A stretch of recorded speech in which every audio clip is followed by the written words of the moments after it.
Okay, so these are the outcomes from our group. We looked at 3 areas, roughly. We looked at perceptions, universities and apprenticeships. And we started off with perceptions. What can we do to change perceptions? And I think the first thing that we noticed was that actually they are already changing. There has been quite a shift over the last few years in the way that people think about careers in IT and in computing, probably typified by the fact that geek is no longer an offensive term. It's now something to be almost aspired to. So we think that perceptions are changing. A lot of that we think has can be attributed to the Computing at Schools movement, the CAS movement, which we've got a lot of respect for and has changed much in education and wider technology. We think that just the way technology surrounds us now and has evolved over the past few years has just taken people with it, naturally taken people with it. People are interested because they're using the technology, and that's a very, very positive development.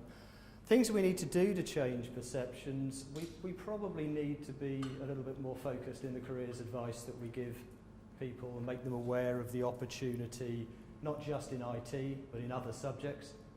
Make them aware that biology, chemistry, physics, astronomy, everything, arts, humanities, they all use IT, so there are career opportunities for everybody there. We need to be thinking about personal development through somebody's career rather than just at the beginning.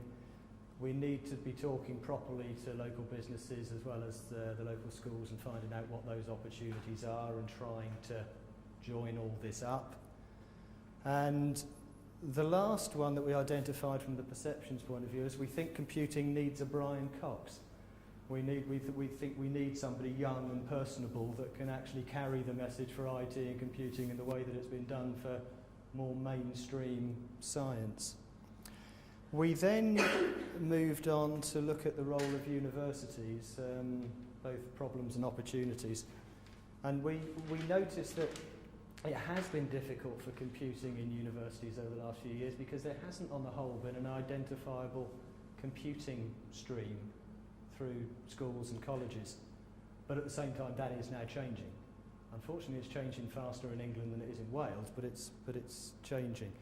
For example, for somebody coming on to a computing undergraduate programme, a university wouldn't typically look for a computing A-level because very often there wasn't one, which is almost unique in education. But that is changing. We need to be probably within the universities more proactive as far as looking for careers for our graduates is concerned. We need to have our careers advisors and departments actually actively engaging with students in the final year in particular of their degrees rather than just hoping that somebody goes and knocks on their door.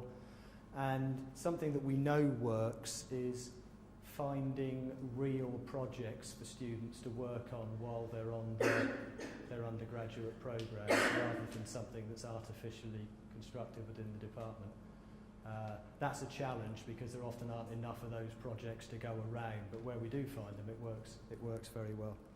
And finally, and briefly, we looked at apprenticeships and we looked at the perceptions of what an apprenticeship was, what people thought it was, how it related, say, to a university degree, and how we can get the message across as to what the differences is and what the opportunities are. We recognise that apprenticeships need to be flexible in terms of what the employer gets out of them and what the apprentice gets out of them.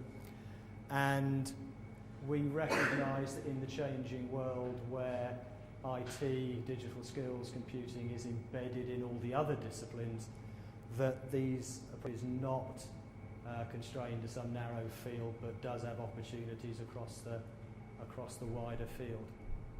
I think that's what we managed to do in our 3 areas. Okay.